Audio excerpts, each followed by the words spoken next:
সামর্থ্য আছে বাইতুল্লাহতে পৌঁছার, কিন্তু কোনো ওজর ছাড়া, কোনো প্রতিবন্ধকতা নাই, শরীয়ত সমর্থিত কোনো ওজর, কোনো প্রতিবন্ধকতা নাই, তারপরেও অবহেলা করে করে দেরি করছে, এটাও এক ধরনের কুফর।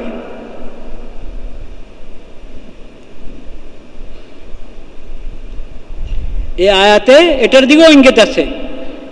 আকীদাগতভাবে সে হজকে ফরজ মনে করে যে মানুষের উপরে হজ, যার সামর্থ্য আছে তার জন্য হজ আদায় করা ফরজ, এই মাসালা, এই বিধান সে মানে, কিন্তু আমলের ক্ষেত্রে অবহেলা করছে, কোনো ওজর ছাড়া বিলম্ব করেই চলছে, অবহেলা করেই চলছে। এটাও এক প্রকারের কুফরি, এটা আমলের কুফরি, কবিরা গুনাহ। এটা কি? কবিরা গুনাহ। হজ কোনো ওজর ছাড়া বিলম্ব করা, হজ আদায় করতে কবিরা গুনাহ। এই আয়াত থেকে সাহাবায়ে কেরাম এটাই বুঝেছেন। ওমর রাদিয়াল্লাহু তাআলা আনহু বলেছেন, যার কোনো ওজর নাই তাও বিলম্ব করছে, হজ করার সামর্থ্য আছে কিন্তু বিনা কারণে দেরি করছে, এ কি ইহুদি হয়ে মারা যায় না খ্রিস্টান হয়ে মারা যায় আল্লাহ জানে।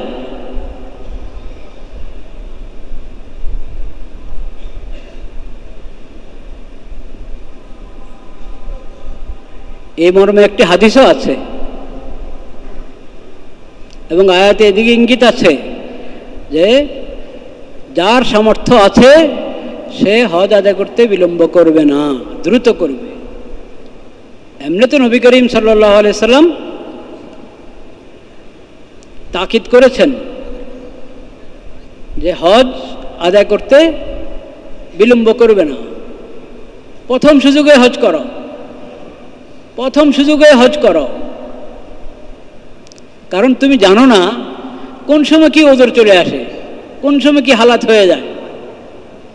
আজকে সামর্থ্য আছে, কালকে সামর্থ্য নেই, এমন অসুস্থ হয়ে পড়েছো এখন আর হজ করতে পারছো না, অর্থ সম্পদ শেষ হয়ে একবারই ফকির হয়ে গিয়েছ, এখন যাওয়ারই সামর্থ্য নাই, বা অন্য কোনো প্রতিবন্ধকতা দেখা দিয়েছে।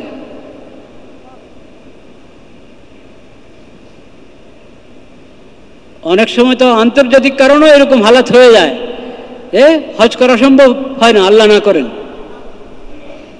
সেজন্য আন্তর্জাতিক, দেশের মধ্যে এরকম হালাত হয়ে যায়,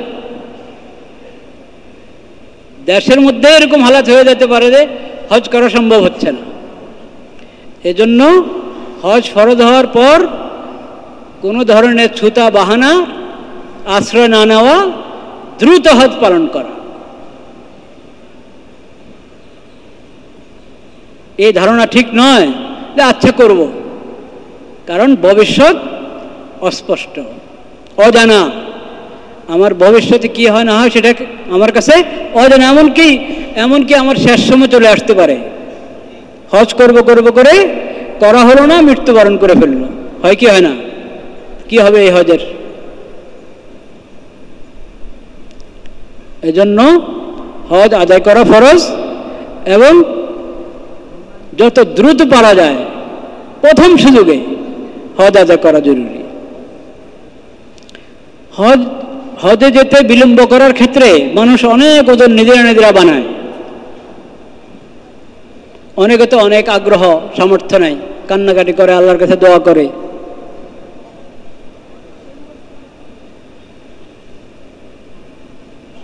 কোনো ব্যক্তি থাকে, প্রতিষ্ঠান থাকে, তারা মানুষকে হজ করায়, সেখানে দরখাস্ত দেয়, নিজের সামর্থ্য নেই। কিন্তু যাকে আল্লাহ সামর্থ্য দিয়ে রেখেছেন, পৌঁছতে পারে বাইতুল্লাহতে, মসজিদে হারাম এই নামাজ পড়ার তার তৌফিক আছে, বাইতুল্লাহর তওয়াফ করার তৌফিক আছে,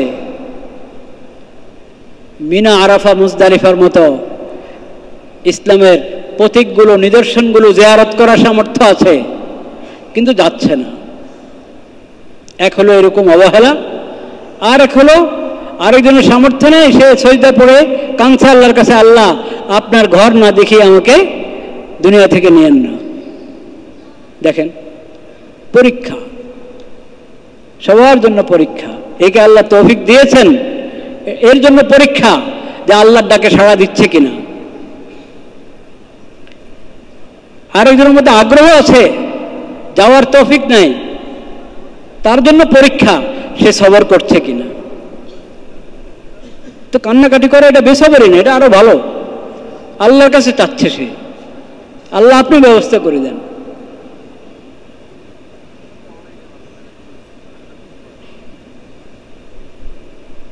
তো মানুষ নিজের থেকে ওজোর দাঁড় করায়, নিজের পক্ষ থেকে দাঁড় করানো ওজোর, নিজে বানানো বাহানা ছুতা, এগুলোর কারণে যদি কেউ হজে যেতে দেরি করে, কবরে জবাব দিতে পারবে না, হাসরে জবাব দিতে পারবে না। আল্লাহ রাব্বুল আলামিনের কাছে এসব বানানো ওজর গ্রহণযোগ্য নয়। কি কি বানানো ওজর? অনেক অনেক বানানো ওজর আছে। মেয়েটাকে এখনো বিয়ে দিতে পারেনি, মেয়েটাকে এখনো বিয়ে দিতে পারেনি। বিয়ে দিতে তো এখন কেমন মানুষ আমি, বাপ কেমন, সেই হিসেবে আর কি বিয়ে দেওয়ার কতদিন লাগবে, বুঝতে পেরেছেন? বিয়ের নিয়ত করতে লাগে 1-2 বছর, 2-4 বছর, এরপরে খোঁজ খবর দেখাশোনা করতে করতে আরো বছর 2-1, এরপরে তারিখ করতে, তারিখের আগের প্রস্তুতি নিতে আরো বছর খানিক। এরকম আছে ঘটনা, আমি এমনি আন্দাজ করে বলছি না কিন্তু।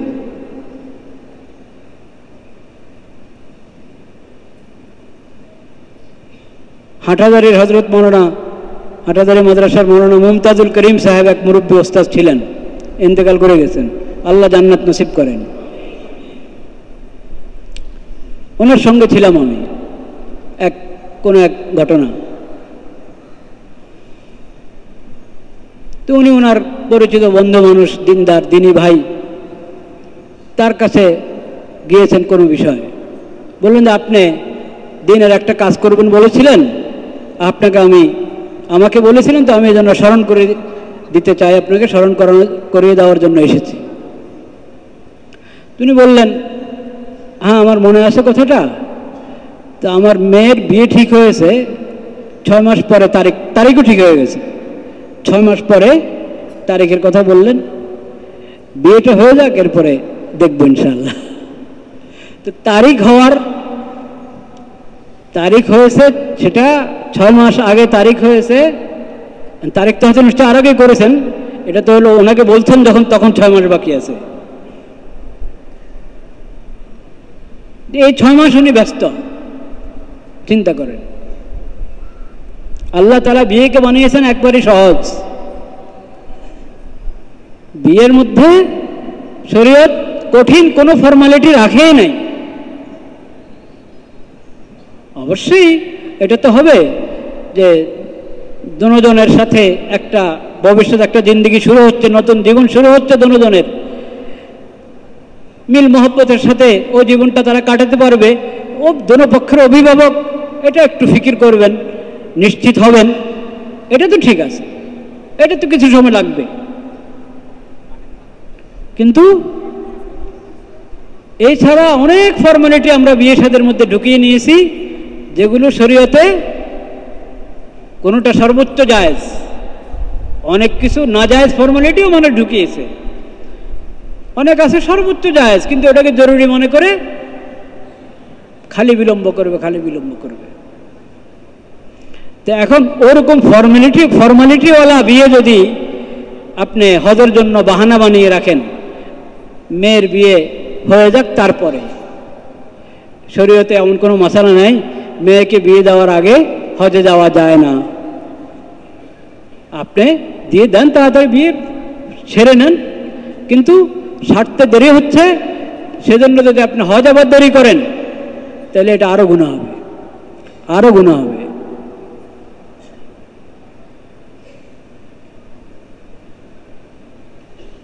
আপনি ওসিয়ত করে দেন, আপনার ছেলেকে দায়িত্ব দেন, ভাইকে দায়িত্ব দেন, মেয়ের মামাকে দায়িত্ব দেন। যদি আল্লাহ না করেন, আগের জমানা হজের সফর ছিল, কত মাস লাগতো আসা যাওয়াতে, কত মাস লাগতো আসা যাওয়াতে। তখন মানুষ চিন্তা করতে, এর ভিতরে যদি মরে যাই, তো মরে যাওয়া তো আমি ঘরে থাকা অবস্থায় সন্ধ্যায় আছি, হয়তো সকালে নাই, সকালে আছি হয়তো কি নাই, সন্ধ্যায় নাই। তো ওটাকে তো আপনি বিষয় মনে করছেন না।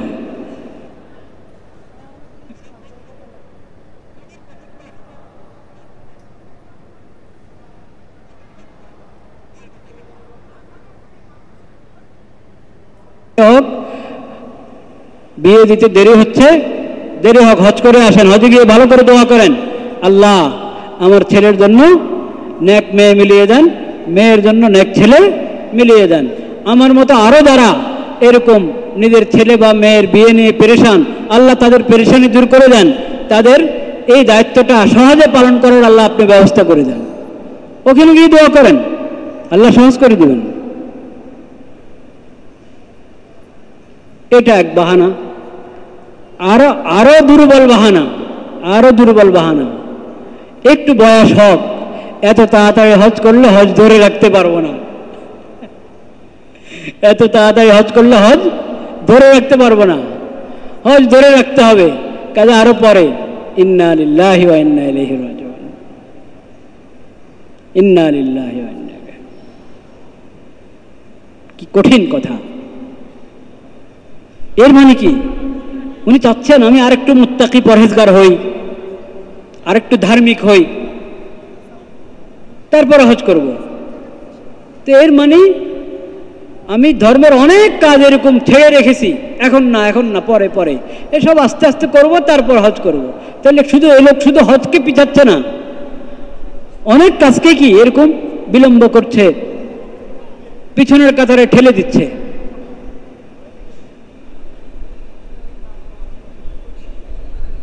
এটা আরেক অন্যায়, আরেক অন্যায়। নেক কাজে দেরি করতে নাই। সারিউ ইলা মাগফিরাতিম মির রাব্বিকুম, সারিউ ইলা মাগফিরাতিম মির রাব্বিকুম। মাগফিরাতের রাস্তার দিকে, জান্নাতের রাস্তার দিকে দ্রুত অগ্রসর হও, দ্রুত অগ্রসর হও, দৌড়াও, বিলম্ব নয়। নেক কাজে দেরি করতে নেই। বিশেষ করে হজের মতো আমল বছরে একবার, জিন্দিগিতে একবার ফরজ করেছেন আল্লাহ তাআলা, সুযোগ আসে বছরে একবার। আর আল্লাহ তাআলা পুরো জিন্দিগিতে কয়বার ফরজ করেছেন? একবার। ফরজ হজ তো একবার, ফরজ হজ একবার। এত সহজ, তাও আমি এটার জন্য বাহানা খুঁজি। লা ইলাহা ইল্লাল্লাহ। নেক কাজে দেরি করতে নেই ভাইরা আমার। এই চিন্তা করা যে আরো পরে হজ করবো, এখন করলে, এখন দাড়ি রাখা শুরু করে নাই, দাড়ি ছাড়া হজে যাবে কিভাবে? তো দাড়ি যদি আপনার কাছে এত গুরুত্বপূর্ণ হয়, তো এখন কেন দাড়ি মুন্ডান? এখন কেন দাড়ি খাটো করেন? মুন্ডাবেন না, খাটোও করবেন না। এক মুষ্টির কম যদি খাটো করেন, দাড়ি খাটো করাও না, মুন্ডি ফেলেও না। তো দাড়ি যখন এত গুরুত্বপূর্ণ, যে দাড়ি ছাড়া আমি মাওলার ঘর জিয়ারত করে কিভাবে, দাড়ি ছাড়া আমি নবী করিম সাল্লাল্লাহু আলাইহি সাল্লাম নবীজির কবর জিয়ারত করি কিভাবে, শরম। দাড়ি রাখবো, তারপর হজ করব। দাড়ি এত গুরুত্বপূর্ণ হলে ভাই এখন থেকে দাড়ি রাখি, দেরি না করি, এখন থেকে দাড়ি রাখি, হিম্মত করি। একটু সাহসের দরকার, একটু সাহসের দরকার। আমি মুসল্লি, সকল নবী মুসল্লি ছিলেন, দাড়িওয়ালা মুসল্লি। সকল সাহাবী মুসল্লি ছিলেন, দাড়িওয়ালা মুসল্লি। একটু সাহসের দরকার। কখনো পুরুষ চায়, স্ত্রী বাধা দেয়, কখনো স্ত্রী উদ্বুদ্ধ করে, পুরুষের মন তৈরি হয় না, প্রস্তুত হয় না। এটা হলো একটু সাহসের ব্যাপার, একটু হিম্মতের ব্যাপার। নিশ্চয় কোনো মুসলমান দাড়ির বেশভূষাকে অপছন্দ করে না, সম্ভব এটা? কোনো মুসলমান দাড়িওয়ালা ভেষ, দাড়ির বেশভূষাকে কোনো মুসলমান অপছন্দ তো করতে পারে না, কখনো করবে না, কোনো মুসলমান করে না। এটা শুধু একটা দুর্বলতা। কোনো সময় কোনো কারণে অভ্যাস হয়ে গেছে দাড়িতে হাত দেওয়ার, ওটা আর থাকতে পারছে না। এটার জন্য হাকিমুল উম্মত হযরত মাওলানা আশরাফ আলী থানভী রাহমাতুল্লাহ বলতেন, কমপক্ষে তুমি এই কাজ করো, একা একই আয়না ধরে দেখো তোমার চেহারার দিকে, আল্লাহ এই চেহারাটা কেমন বানিয়েছিলেন, আমি কি করে রেখেছি এটাকে। নিজেকে বলো যে আমি অন্যায় করছি, এটা কাজটা খারাপ করছি। আল্লাহ নেক বান্দাদের সুরত অবলম্বন করা দরকার আমার। কোরআন কারীমে দেখেন, মুসা আলাইহিস সালামের ঘটনাতে আছে না, হারুন আলাইহিস সালাম আর মুসা আলাইহিস সালামের ঘটনাতে হারুন আলাইহিস সালাম ভাই মুসাকে বলছেন, লা তাখুয বিলিহিয়াতি, ভাই নারাজ হয়েছিলেন কোনো কারণে, দাড়ি ধরেছেন, ভাই আপনি আমার দাড়ি ধরেন না, আমার নিয়ত ভালো ছিল, আপনি যে ধারণা করছেন আমি যে কাজ করা উচিত ছিল আমি করি নাই, আপনি ভাবছেন আমি আপ্রাণ চেষ্টা করেছি, আপনি আমার দাড়ি ধরেন না। তো হারুন আলাইহিস সালামের দাড়ি ছিল কিনা? সব নবীর দাড়ি ছিল। তো নবীদের, সাহাবীদের, ওলিদের যেই সুরত, এটা তো পছন্দ হবেই সকল মুমিনের, অবশ্যই পছন্দ, কিন্তু পেরে উঠে না। এই পেরে ওঠার জন্য হিম্মত, সাহস। যাই হোক, তো দাড়ি রাখবো তারপরে হজ করব তা না। হজ করেন, হজের বরকত আল্লাহ দাড়ি রাখায় দিবেন। হজ করেন, হজের আগেই নিয়ত করে ফেলেন, হজের আগে দাড়ির নিয়ত করে ফেলেন, আর ধরবো না, আর খুর লাগাবো না।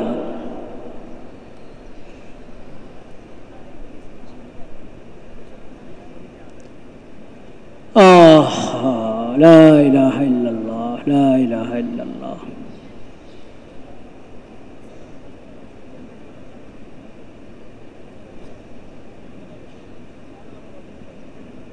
নবী করিম সাল্লাল্লাহু আলাইহি সাল্লামের কাছে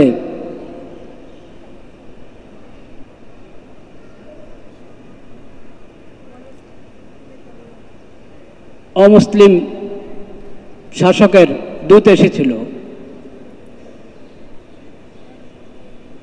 দাড়ি মুন্ডানো। নবী করিম সাল্লাল্লাহু আলাইহি সাল্লাম চেহারার দিকে তাকাতে পারেননি, বলেছিলেন এমন কেন? সে বলল, আমাদের গুরু, আমাদের বড় ব্যক্তি আমাদেরকে এই নির্দেশ দিয়েছে, এবং সে রব শব্দ ব্যবহার করেছে। আমাদের রব আমাদেরকে এরকম বলেছে যে দাড়ি মুন্ডাতে। নবী করিম সাল্লাল্লাহু আলাইহি সাল্লাম বলেছেন, ওয়ালাকিন আমারানি রব্বি আন উফিয়াল লিহয়া, কিন্তু আমার রব রব্বুল আলামিন আমাকে নির্দেশ দিয়েছেন দাড়ি লম্বা করতে, মুছ খাটো করতে। ভাইরা আমার, তো দাড়ি রাখতে পারছি না, রাখা হচ্ছে না, এজন্য হজ বিলম্ব করবেন না কখনো।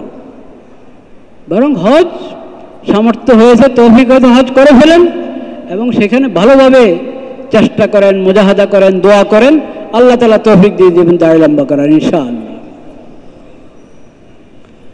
এরকম অনেক কিছু মানুষ নিজের থেকে বানায়। আচ্ছা এই ঝামেলাটা যাক, ব্যবসার হালাত, ব্যবসায়ীদের ব্যবসার ওজোর থাকে, ব্যবসাটা একটু প্রতিষ্ঠিত হোক, একটু গুছিয়ে আনি, প্রতিষ্ঠানটা একটু কি গুছিয়ে আনি। এই গুছিয়ে আনা এটা একদিন পর একদিন বাড়তেই থাকে, গুছিয়ে আনার কাজ শেষ হয় না, এটা শেষ হয় না।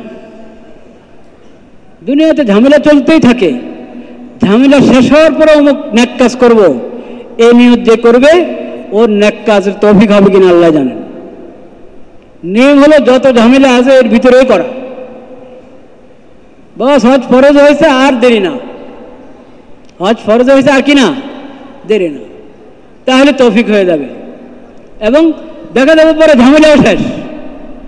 ঝামেলা শেষ করার জন্য যে হজ বিলম্ব করে ওর ঝামেলা সহজে শেষ হয় না, ঝামেলা শেষ হয় না। হজ করবে ঝামেলা শেষ হয়ে যাবে, এটা পরীক্ষিত। জিজ্ঞেস করেন ব্যবসায় হাজি সাহেবদেরকে জিজ্ঞেস করেন। এখন এই বছরের তো এখনো হয়তো কিছু সুযোগ থাকতে পারে, নিয়ত করলে আপনি হয়তোবা, ঠিক আমি জানি না, কিন্তু এই বছর যদি নাও পারি আগামী বছরের জন্য এখন থেকে ফিকির করব। এখন থেকে আগামী বছর থেকে আমি এখন থেকে যদি ফিকির করি ইনশাআল্লাহ আগামী হজের মধ্যে যাদের ফরজ হজ আদায় হয় না আগামী হজে চলে যেতে পারবো ইনশাআল্লাহ। একটা কথা বলি, আল্লাহ আমাকে আমাদের সবাইকে ফায়দা পৌঁছান। ছোট্ট একটা কথা খেয়াল করে শোনার চেষ্টা করি। হজ ফরজ হওয়ার পরও যদি বিলম্ব করা হয় এটার অর্থ কি দাঁড়ায়? এটার অর্থ কিন্তু সুন্দর না, এটার অর্থটা সুন্দর না। হজ ফরজ হওয়ার অর্থ হলো আল্লাহ আমাকে আল্লাহর ঘর জিয়ারত করার তৌফিক দিয়েছেন এবং আল্লাহর ঘর জিয়ারত করার দাওয়াত দিয়েছেন। খেয়াল করেন কথা, আমার যদি বাইতুল্লাহ শরীফ পৌঁছার সামর্থ্য থাকে, হজ করার সামর্থ্য আছে, শক্তি আছে, সামর্থ্য আছে, এর অর্থ হলো আল্লাহ আমাকে হজ করার তৌফিক দিয়েছেন এবং আল্লাহ তাআলা আমাকে আল্লাহর ঘর দেখে আসার জন্য দাওয়াত দিয়েছেন। আল্লাহ বলছেন বান্দা তুমি আমার ঘরটা দেখে যাও, আল্লাহ বলছেন। এই যে আমরা হজ শুরু করি কি দিয়ে? নিয়ত, এহরাম করে লাব্বাইকে পড়ি না? লাব্বাইক মানে কি? আল্লাহ আমি হাজির। এর মানে কি? আল্লাহ ডাকছেন বান্দাকে, বান্দা তুমি আমার ঘরটা দেখে দাও, আসো। তা আমি বলছি লাব্বাইক আল্লাহুম্মা লাব্বাইক, আল্লাহ আমি হাজির, আল্লাহ আমি হাজির। এখন আমি যদি বিলম্ব করি, বিভিন্ন তাল বাহানা ওদের দাঁড় করিয়ে দেরি করতে থাকি, এর অর্থ কি? আল্লাহ বলছেন বান্দা একটু ঘরটা দেখে দাও, আসো। আমি বলছি আল্লাহ সরি আমার সময় নেই। এটা হয় কিনা অর্থ? মানে এরকম ভাবটা এরকম দেখা যায় না? ভাবটা এরকম দেখা যায়। তাহলে কেন আমি আল্লাহর ডাকে সাড়া দিতে লাব্বাইক বলতে কেন দেরি করছি? লাব্বাইকের মধ্যেই তো এই তালবিয়ার মধ্যেই তো এমন একটা কাশিস, এমন একটা টান যে বন্দার সুযোগ পাওয়ার পর বসে থাকবে, এটা হতে পারে না।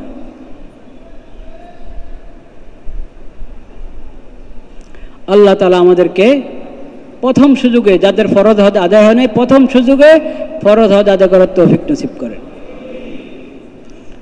যাদের সামর্থ্য নাই, শক্তি নাই, আল্লাহ তাআলা তাদেরকে তৌফিক দান করেন।